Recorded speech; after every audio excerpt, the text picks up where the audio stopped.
මෙන්න තවත් විශේෂ ආදාන මුදලක් රුපියල් 10කින් ලබා දෙනවා. සෝමවතී දුම්කලහේනේ සිට පැමිණ රුපියල් 10ක ආදාන මුදල ලබා දෙනවා. මෙන්න සෝමවතී මැතිණියනි ඔබ හැදූ දෙමව්පියන්ට ඔබටද ගුවන් තිසාරා පින්.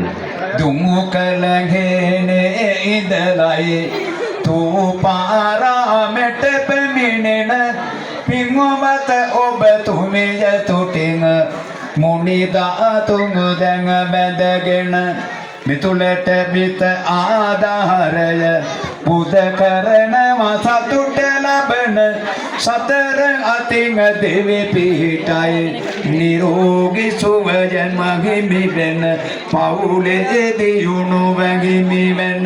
මෙන්න තවත්